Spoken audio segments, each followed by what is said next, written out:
Today I'm going to show you how to turn this into this, or anything else you can imagine using just your phone and the world around you.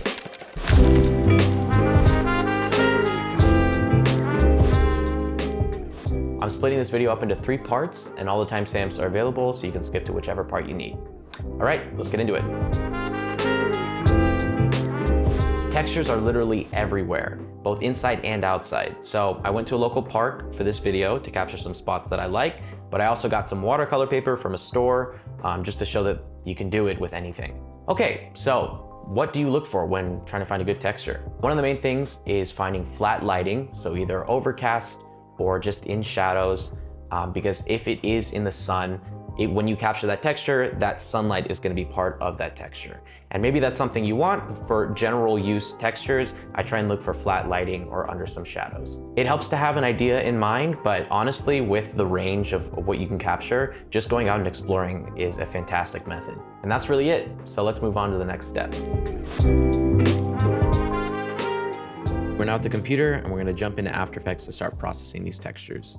So what we have here is just a concrete wall that I took from outside in a composition that's 4000 by 3000 and the same frame rate as my main animation, which we'll get to later. What we're aiming to do is make a base texture that we can then use to drive a few other textures from that. We're going to make some light spots, dark spots, and then a neutral gray that we can use to layer up our animation. But for now, let's just focus on the base here. So when I pull up effects for this, I'm going to be using a free plugin from Video Copilot called FX Console. I recommend it for everyone to get. It's just an easier way of pulling effects, but it's the exact same as just searching in the effects and presets panel over here. So I'm going to pull up CC Power Pin, and we're going to actually turn off the effect and bring the corners in to the edge of the concrete. Now, when we turn this back on, it's going to stretch it even more, but if we check unstretch, it pulls those corners to the edge of our composition, and we now have a full unstretched texture. We could call it a day here, but I actually want to add a couple more effects that give us a little bit more control on the look of the texture here. So the first one I'm going to throw on is a tint effect, and this just makes it black and white, but we can actually control the saturation using the slider here. And then the second one is the main one here. It's going to be levels, and this allows us to control the histogram for the brightness and darkness values of the actual texture. So I'm going to bring in the little arrows over here to increase the range, give it a little bit more contrast. And I think this is pretty good to call our base. So what we're going to do next is now use this base composition to make those other textures I mentioned before. So I'm going to drag this into a new comp, and we'll call this light dots. And I'm going to apply another levels effect on top of the base, but instead of changing the actual lightness and darkness to add more contrast, we're going to bring the left one all the way to the right until it crunches in here.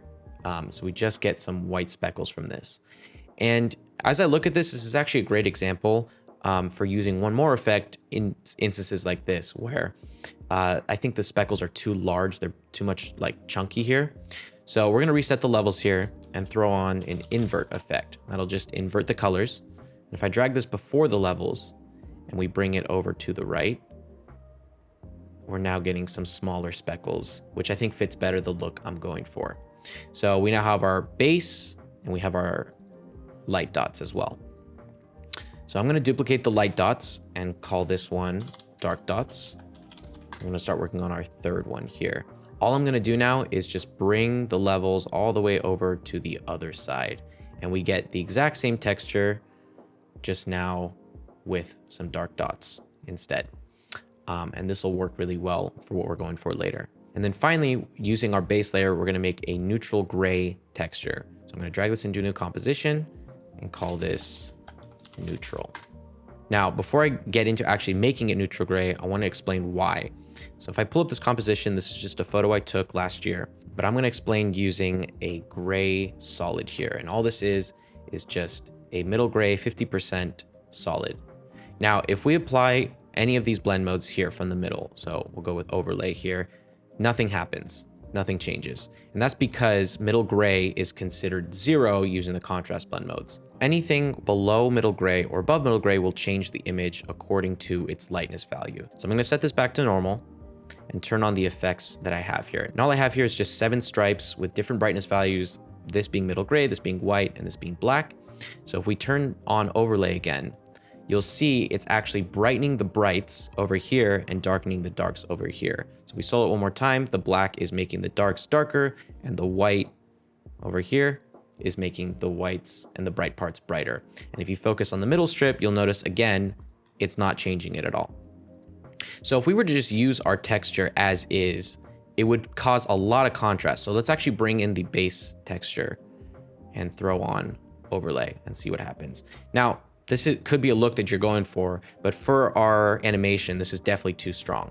And so with that in mind, if we come back to our concrete neutral, if we throw on another levels on this one, but instead bring this slider closer to the middle, somewhere like this, something a lot more neutral, and we bring this into our dog example. So we'll bring this in, delete this old one, and turn on overlay.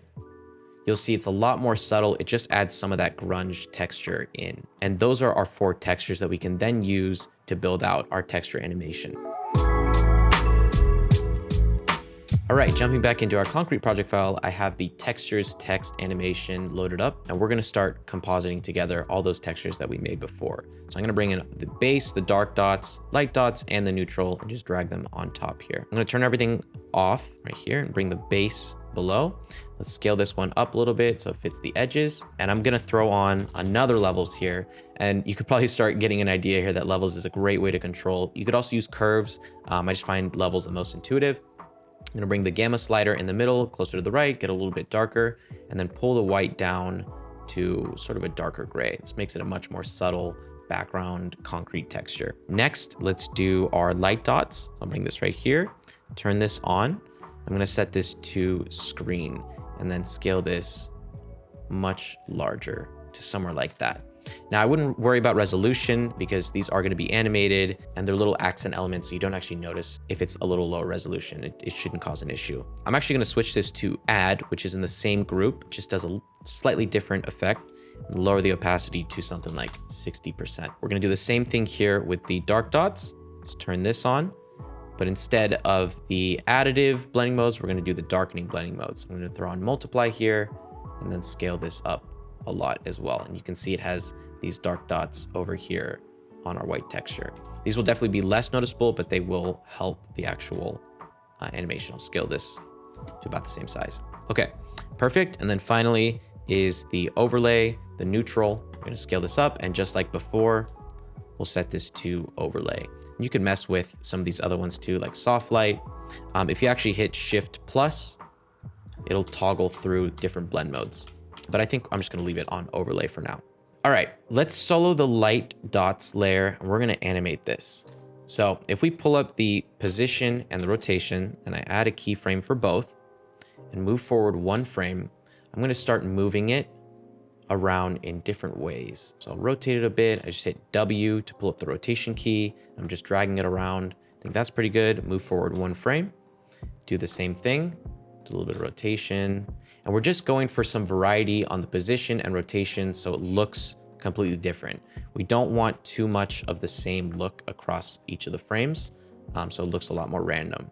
I think that's pretty good. I think that's probably enough variety. I'm gonna go forward 1 more frame and actually copy and paste the first 2 keyframes. Just Control-C, Control-V, and this will help so it loops perfectly. All we need to do now is just select all of them and use Alt on Windows or Option on a Mac, hold it down, and then click and drag the last keyframe and stretch it out. And what I'm going for here is because I have my animation in 25 FPS, I'm gonna go for a multiple of that, which is 5 frames. And so I'll just drag it out here, and you can see that we have one on the beginning, and then the 5th frame, 10th, 15th, and so on.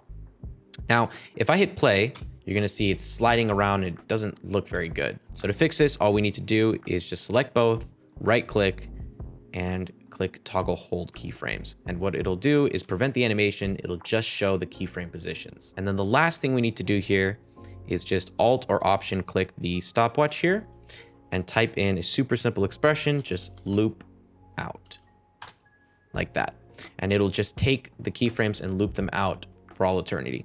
And we're gonna copy and paste this same one to rotation. And if we hit play, you should see that it loops over and over, and we have our animated texture.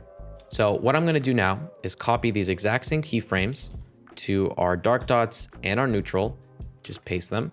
If I hit U to pull up the keyframes, you'll see they're all the exact same. And if I solo these as well, you'll see that they're all animating the same, which obviously we don't want because the textures are stacking on each other and that's not the look we're going for. So all we need to do here is just shift them over a couple keyframes each so that they're not the same. When we hit play, you'll see we get some good variety. This will look best when we actually turn on our other textures. So we hit play, we get some nice overlay texture. You can see that light variation from the overlay, as well as the dark dots and the light dots that we made before. Now, there's a couple more things we can do to tie together our animation with the textures.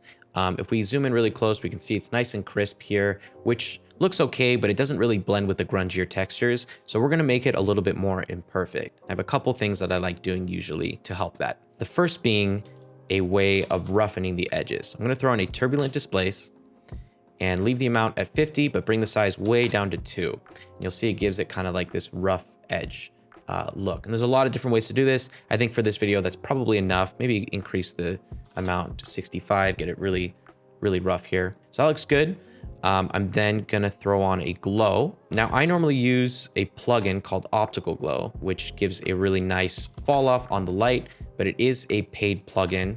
So I'm gonna show how to do this, a similar look with the default glow plugin. So I'll delete this and I'm just gonna bring in the default After Effects glow. And I have some settings that I wanna plug in on a few of these. The idea is we're gonna make a close glow, a medium glow, and a large glow to give it kind of that similar natural light fall off. The first one, we're gonna do 20 and 0.2. Then I'm gonna duplicate 100 and 0.5. And then the last one, we're gonna do 350 and 1.5. And it gives it a similar glow look. It's not exactly the same, but you can tweak the amount to whatever you like. The last thing I'm gonna do is just change the blend mode of the actual animation to add. It'll blend in that light a little bit. When we hit play, we can see it looks really nice. And I actually think that these dark spots are much too distracting, and even the light spots too. So I'm gonna go in here and lower the opacity even more on the light dots, maybe down to 40, and bring the dark dots down to maybe 35 or something. We want something definitely more subtle. Honestly, changing to a different one in this group might come up with a cool effect. We'll just do color burn. One of the main points is just experimentation is your best friend. I don't have exact blend modes in mind that I want to use all the time. So just toggling through and messing with it is really the best way to find a good look here. So we have a nice solid foundation here. I think we're almost done. There's just a couple more things that we can add to really tie this all together and sell this kind of grungy texture look. A few things I'm gonna add here. I'm gonna throw on a posterize time effect on our actual animation layer, and we'll set it to half of the frame rate. So I'm at 25, I'm gonna set it to 12.5. When we hit play, we get much more of a choppy animation that's more reminiscent of stop motion or a little bit grungier. It's kind of like texture in the actual motion, which helps a lot with this. And then I'm gonna make a white solid here. Just call this white, make it like this. What we're doing here is just adding a really simple vignette. So if we type in CC vignette, it comes up with a default vignette here. I'm gonna increase the amount to 200, set it to multiply. And what we can do here if we want to change the shape is just stretch the layer a little bit to something we like. I think that's pretty good. Maybe even crank it a little bit to 250. So we get kind of this nice vignetting around the edges, helps focus on the actual texture animation. I think I want to put this over the bottom texture so we're not actually covering our nice textures here. And the last thing I'm going to do is just make an adjustment layer here. So I'm hitting Control Alt Y or Command Option Y on Mac, and I'm gonna bring in a simple transform effect. I'm gonna scale it up just a little bit to 101, and then I'm gonna Alt click the position right here to bring up the expression down here. And we're gonna do two things. We're gonna do a posterized time, and this will make it choppy to whatever frame rate we set. So I'm doing 5, the same as before with the keyframes, just because it's a nice multiple of 25. You could do 6, you could do 8, whatever you like. It's just up to you with the experimentation and how fast you want it to animate.